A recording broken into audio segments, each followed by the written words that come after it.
Hello, welcome to NOLA Stamping. I'm Part Baldwin, and I'm happy to be making a card with you again today. So this month we're playing around with Peekaboo Shaker cards with the Crafty Copycat creations. So this is just a fun take on a standard shaker card, and I figured out how to make them super easy. So first we're going to need a piece of white willow, and that's going to be 4 inches by 5 1/4 inches. This is going to be the interior sentiment card. So it just is going to be slightly smaller than the A2 card size. And then I have some 12 by 12 pieces of transparency, so I'm going to cut a piece that's 4 inches by 5 1/4 inches, so just a little bit smaller than the A2 card size. And then I'm going to cut a piece that goes along with a die set that I have. So that piece is going to be 3 1/2 inches by just under 5 inches, so about 4 1/4 inches. And if you don't have transparency sheets, you can always use like packaging and things like that for the shaker window cards. Okay, so let's go ahead and cut a card base. I'm using Blackberry Bliss for the card base for it. So we're going to cut an A2 card size. That's 5 1/2 inches tall by 8 1/2 inches wide. And so to make the peekaboo section of the fun fold, what we're going to do is first we're going to score the card at 4 1/4 inches to make it that A2 fold over card size. And I realized that I cut the paper the wrong size, so I'm just going to trim a little bit off so that it's that perfect 5 1/2 by 4 1/4. So now what we're going to do is with the paper trimmer, we're going to set the blade 1/2 inch into the front of the card, and we're just going to do the line 1/2 inch from either side and 1/2 inch from the top. So we're going to do we're going to find that 4 1/4 fold line, and then we're going to go 1/2 inch above that, and we're just going to move that cutter back and forth on the paper trimmer. It's perfect for just cutting out a little spot in the middle. You can also use this when you are scrapbooking in order to like save paper, like, or something when, the outside of the frame will show, but the inside won't show. So I always am afraid of overshooting it, so I'm just going to go ahead and grab my scissors real quick and cut the little tabs that are keeping that paper in. But the edges don't really show because of the way that the die covers it up. So it's pretty cool. And it's a nice way to make a frame for any kind of card front. So let's go ahead and fold that down into the card front. We'll be able to use that interior part in another card. And then we just need a couple other pieces of paper. So we're going to use a lovely and beautiful paper. It's kind of neat. It's got like a little sheen in the center of the flowers, a little metallic thing. So we're going to cut a piece that is 4 inches by 5 1/4. And we're going to set that aside so that we can die cut on that. And then I'm also using a new paper called Valley and Bloom. And it just had a nice pattern paper on the back of one of the pages. And I thought that it would look really cool as a frame. Like, you could always just use a standard, like, cardstock color or something along those lines. But I just thought it would be kind of fun to try it out with the pattern paper and this new frame. This is using, it's new as of May 2026. And it's a cut and an embossing frame. They are called Phrases and Frames dies, and it's a bunch of different, like, really delicate frames looking, and you're supposed to run it through to cut first, and then you can run it through and emboss it the second time. So I'm going to go ahead and line up the frame so that I'll be able to use that interior square again, like on another card somewhere else. This big one is the size of an A2 card front, And then the frames get all smaller and they're like different designs and stuff like that. But so I'm going to use some washi tape and just tape it down. So I'm going to go through and cut it first with my die cutting machine. And then I got a rubber mat, well, I guess it's silicone mat. And it's made so that you can run through and emboss the second time. So it actually, using my machine, it came through, like you could see the little things, the little impressions fairly well, but then I was curious how it would look running it through with the silicone mat. So I went ahead and put it back in that frame, and then I washi taped it onto the silicone mat. I think you really want to make sure, if you're doing this, to washi tape it down just so that it doesn't slide at all when you run it through that second time.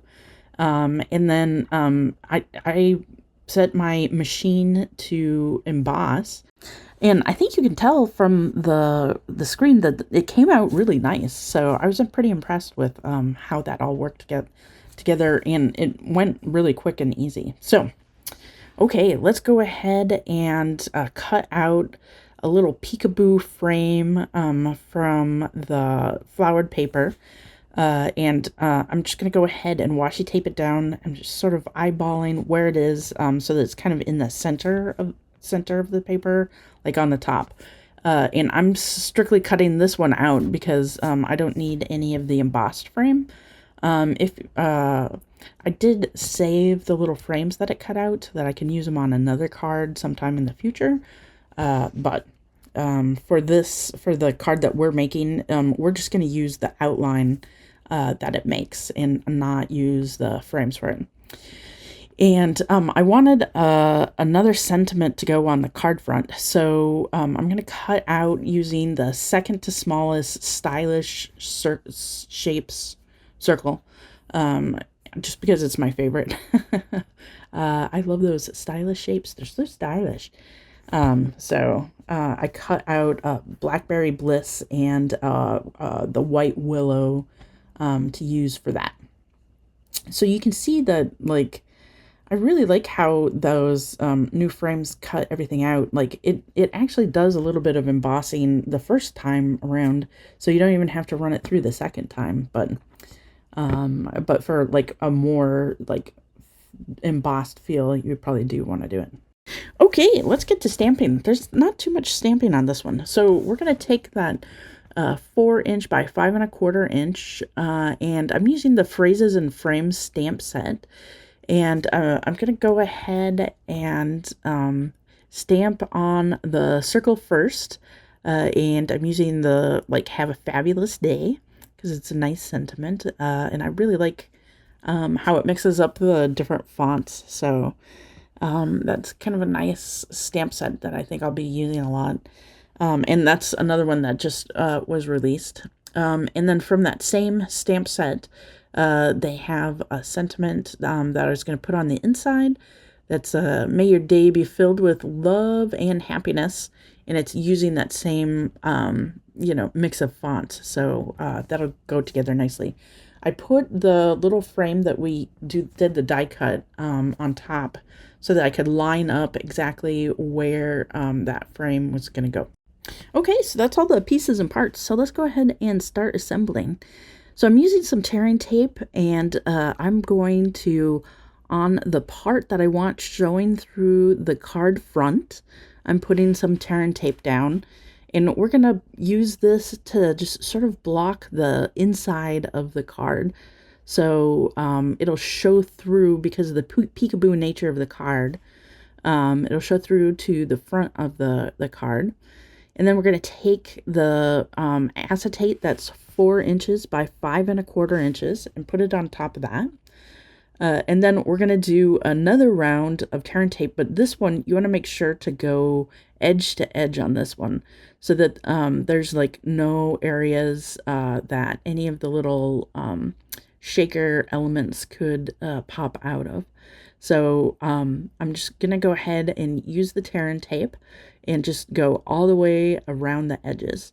And then I'm going to peel up that tearing tape, and we're going to attach this to the card front, to the inside of the card front,